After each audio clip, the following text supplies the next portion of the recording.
Imagine walking into the world of the dead, just to bring back the person you love, and you succeed, but then, you lose her again, forever, all because of one mistake. In a quiet land of ancient hills, there lived a man named Orpheus. He wasn't a warrior, he wasn't a king, but when he played his lyre, the world listened.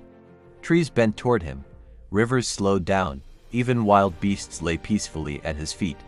But none of that mattered, until he met Eurydice. Eurydice was gentle, radiant, alive in a way that made everything around her feel brighter. The moment Orpheus saw her, his music changed. It became softer, deeper, full of something he had never known before, love. They walked through fields together, laughed under open skies, and for the first time, Orpheus wasn't playing for the world. He was playing for her, but love, in myths, never comes easy. One afternoon, while wandering alone, Eurydice stepped into tall grass. Hidden beneath it was a snake. It struck, fast, silent, deadly. By the time Orpheus reached her, her breath was fading. He held her, called her name, played his music. But for the first time in his life, the world did not listen. Eurydice was gone. Orpheus didn't cry like other men.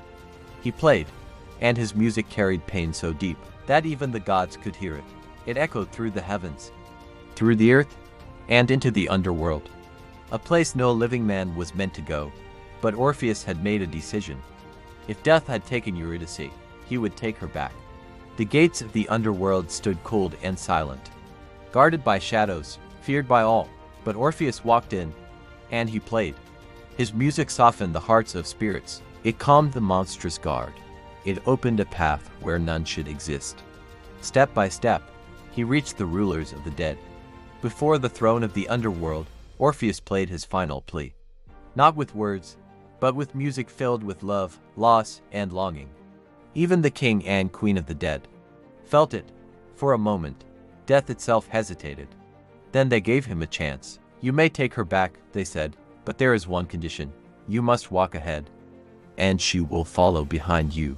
You must not look back until both of you have reached the world of the living, not even once. If he did, he would lose her forever, and so it began. Orpheus walked, slowly, carefully. The path was dark, silent, endless. Behind him, he heard nothing, no footsteps, no voice, only silence. Doubt crept in. Was she really there? Or had the gods deceived him? His heart pounded. Every step felt heavier than the last. At last, a faint light appeared ahead.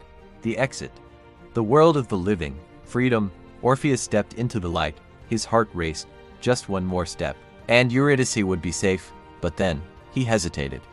What if she wasn't there? What if he had walked alone this whole time? And in that one moment of fear, Orpheus turned, just for a second. And there she was, Eurydice, right behind him, reaching for him, alive again.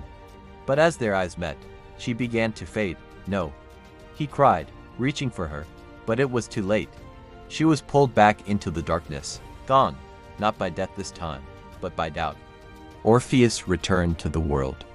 But he was no longer the same. His music lost its joy. The man who once moved the world could not even heal his own heart, because he knew the truth. He had been given a second chance at love, and lost it by one single moment of fear. So tell me, if you were in his place, would you have trusted? Or would you have looked back? To like and subscribe for more stories?